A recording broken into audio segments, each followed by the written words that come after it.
So the weather's turning colder here, and I told you I would do an update on the plots, show you where everything stands as we get closer to the end of the season. So let's start right here next to the driveway. We'll work our way around, go through a bunch of different things. All the info I have on this pretty tough growing season for us here with the drought that we had, some really warm temperatures towards the end of the summer. So let's take a look at this. So this area behind me is about 1.5 years old. It is ryegrass right next to the entrance to the driveway here.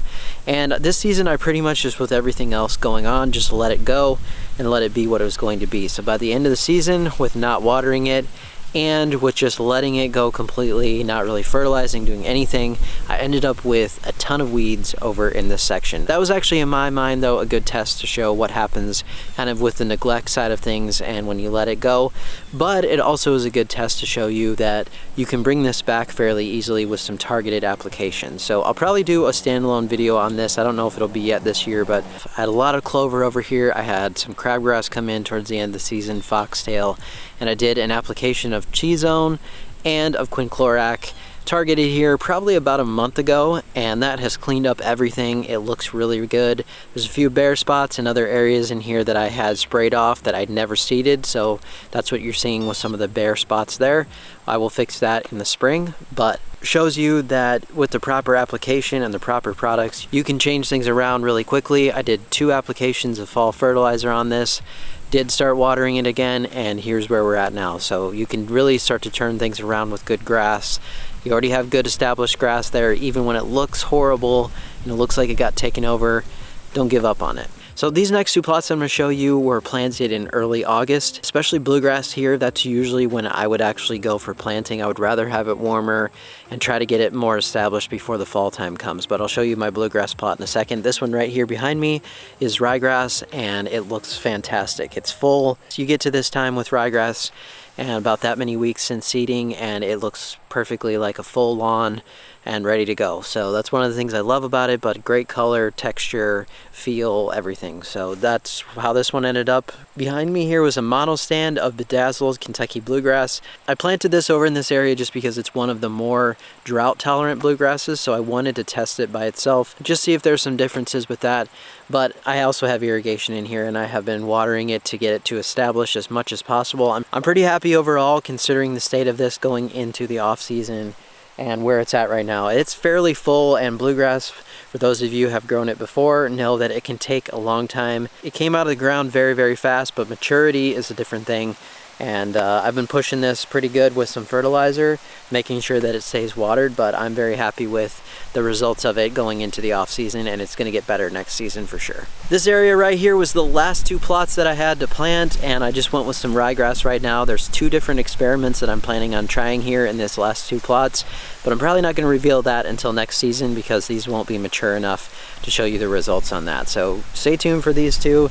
A couple different things that I'm doing, but good coverage here though on the rye, planted probably about 3-4 weeks ago. Now behind me here are the non-irrigated plots, and I have not showed this too much this season. We went through long stretches here towards the end of summer. I believe one of them was about 5 weeks of not having really any rainfall to speak of. So this is the point of these over here, is to not do any watering. I have the different types of grass here that are the same ones over in my main 6 plots. So that's to show you what these look like without any irrigation. I did put on a couple doses of fall fertilizer around some rainfall, and so that's basically all that's been done to them this season. So they've just been sitting here, and I'll show you this now here. The first one, perennial ryegrass, a little bit stressed out, but honestly not as bad as I would have anticipated for how long that went without water, and the recovery has been pretty good. The next one, Kentucky bluegrass, about what you would expect for bluegrass. It likes to go dormant quicker, but it protects itself that way, and usually it will come out of that. We have not had a lot of rain in the fall, so this still is looking a little bit on the brown side, but by next season, if we get that rainfall to return, I have no doubt this will get back to looking good again. Next plot would be fine fescue here. This one got pretty damaged. I think it was a mixture of some of that heat. I think there's some damage here from maybe some grub damage. This one did not withstand things quite as well. We'll see if that's permanent damage or what it looks like in the spring. Next one is tall fescue. This one does not look that much different than the bluegrass or the ryegrass. It does put down good roots, so again, by next season, it should recover very well and look good in the spring.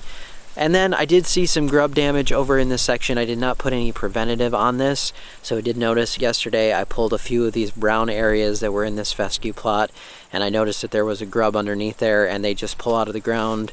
No more roots left. It's a telltale sign there that you have some type of insect damage, and usually grubs. That is what was going on there, but all things that are fixable in the future. I just want to leave these alone for a little while, see how they look on their own, and I'll report back next season. So this larger ryegrass plot behind me got hit pretty hard with some fungus, and then after that I just let it go completely. I did not water it again for the rest of the season. It really has not had much water or care put to it after that, because I wanted to let it go and see what it does on its own as we get into next season. Now there's widespread damage from that fungus, which I knew, and so I'm gonna have to do an overseed on this to repair it, but I wanted to see when it looked terrible. Actually, just a few days ago it was super dry again, and we had not had rain, and then we ended up getting about a ½ inch of rain, and you can see how it bounced back quite well actually after even just a ½ inch of rain. So it's more resilient. What I'm finding with these ryegrasses is that they're more resilient than I even anticipated they would be. I think that bodes well in a lot of situations because of how much I love ryegrass, but also it's easy to fix things, does not take nearly as long to mature as something like bluegrass would. So well, they've been getting better and better on these things, and I'll be interested next season to see what it looks like. We'll do a fix on it in the spring with some overseed work, and should be back in business. I did a specific video on this fescue plot not too long ago, so if you haven't checked that out, I wanted to show you that you can get great results on recovery. I had a lot of fungus in this too. There's some dollar spots, some other things going on late season, and 2 applications of fertilizer really turned things around on it. Nothing else applied to it, just fertilizer, water, and get back to your normal mowing. I have brought the mowing height down on this closer to 2 inches where I would like it to be. It just looks nicer, and the taller that it gets, I showed some of this also in some of my videos this year, that they really get so thick that there's some issues with fungus and not drying out and stuff like that. So great recovery on this plot over here. Now we get to the low cut plots. I've been trying to keep these at about 1 inch this season. So first off here we have the ryegrass. Obviously I have ryegrass up in the front yard, cut lower than 1 inch. I've been at 3/4 of an inch up there all season, so I knew this would be fine. If you have irrigation, you're mowing it frequently, and you're doing the proper things with it, then no issues. This fine fescue has actually surprised me midsummer of like fine fescue does. It did not like the heat very much, but it has recovered really well. Looks nice and green right now. Tall fescue again, this is at 1 inch, and I've had it below that for part of the year. I just wasn't able to keep up with it quite consistently enough to keep it lower than that, but no issues with this either. There was a few spots of fungus on it late season, just like the larger fescue plot here. I just fertilized, water, mowing, and it's back and looking nice. And then Kentucky bluegrass, I've had a few issues recently with some rust going on. Any of the areas here on the fringes where you can see a little of that orange stuff there, that's where the rust is. And right now with the exact conditions that we've been having, for some reason in a few areas, I've been seeing that. But overall, bluegrass, again, it can be cut lower too with these elite kinds, no issue with that. Behind me here, this is my Kentucky 31 and tall fescue. I've let it go completely all season, no watering or anything on it. It is surviving, but it's actually looking pretty stressed at this point with just a really tough summer there towards the end of the year. Continued to notice what I already knew, which was these newer elite fescues. Much better texture, much better color, and overall just look a lot nicer than an older standard, if you will, like this Kentucky 31. So buffalo grass here behind me just really started turning dormant recently because of our warmer temperatures holding on longer into the fall. It's not even really completely dormant yet, I wouldn't say. Filled in really nicely this season by just spreading on its own.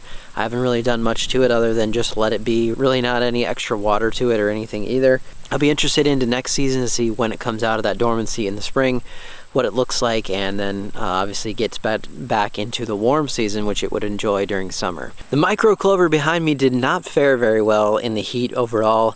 I lost a few parts of it when it got super dry. Those really have not come back, and the rest of it just overall looks very thin and hasn't recovered very well either. Most of this, what I'm doing with these, is long-term experiments, so I'm not trying to intervene or do too much to them because I feel like Most people that would be planting something as just a ground cover are trying to let it be what it's going to be, and so that's what I'm doing here. But did not fare very well. I also feel like if I would have had much more traffic on it during that stressful period, that there probably wouldn't be a lot left here, so just keep that in mind. It's a very expensive seed, just really didn't handle a lot of those hot, dry conditions like I expected. It might be a little better than it was.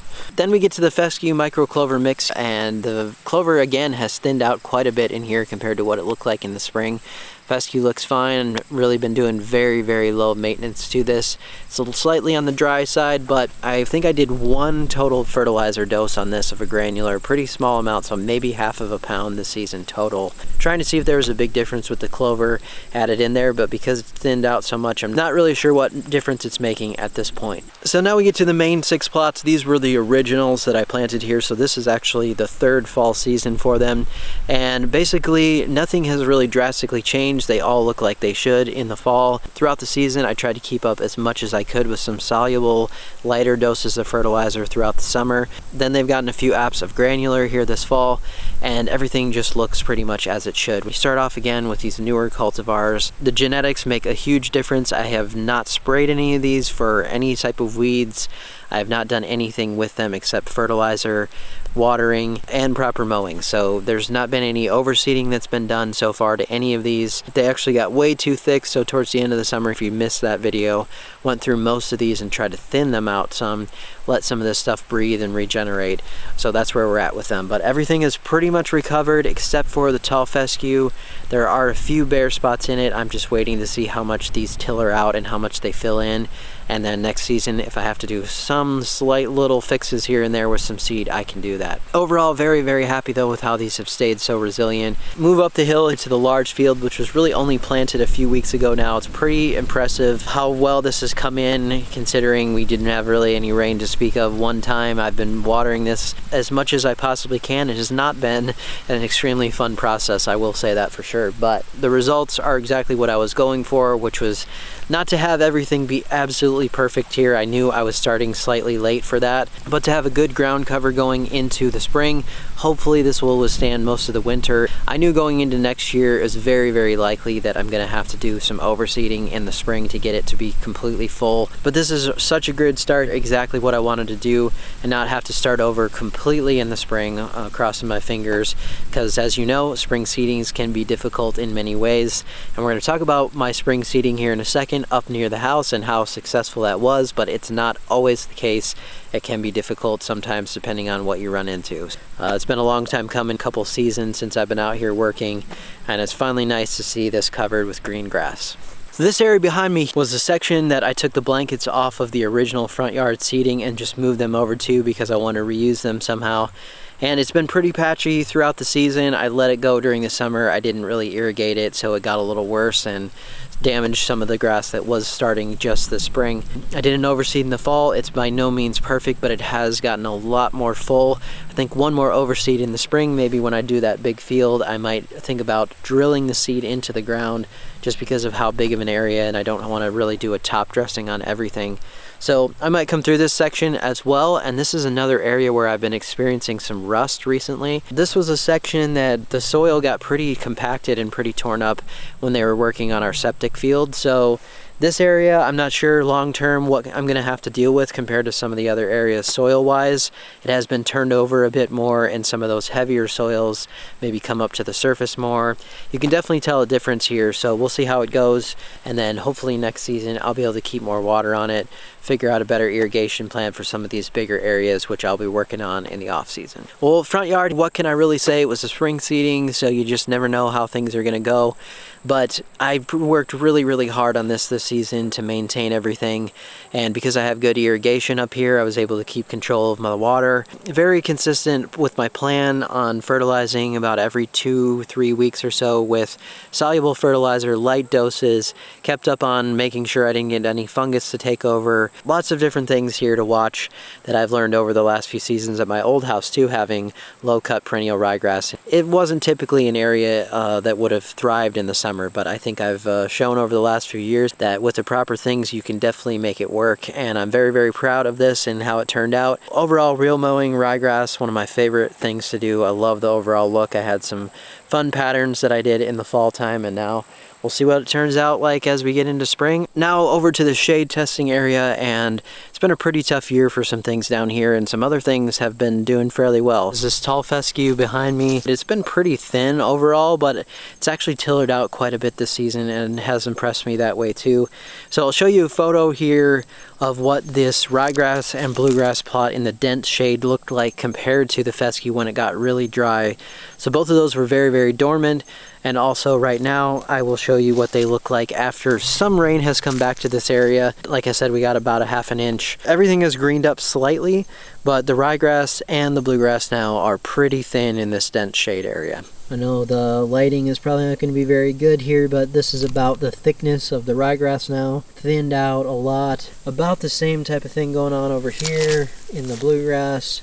So these are both hanging on just barely, but very, very thin now compared to what they looked like originally. Just keep those things in mind. These are the tests that I'm doing just to make sure people understand that you need the proper grasses in the proper areas. So down in this shadier spot, this is where I planted that shade mix a couple seasons ago. And this year was a really tough year for it down here, with basically no rainfall for all that last part of the summer, as I said.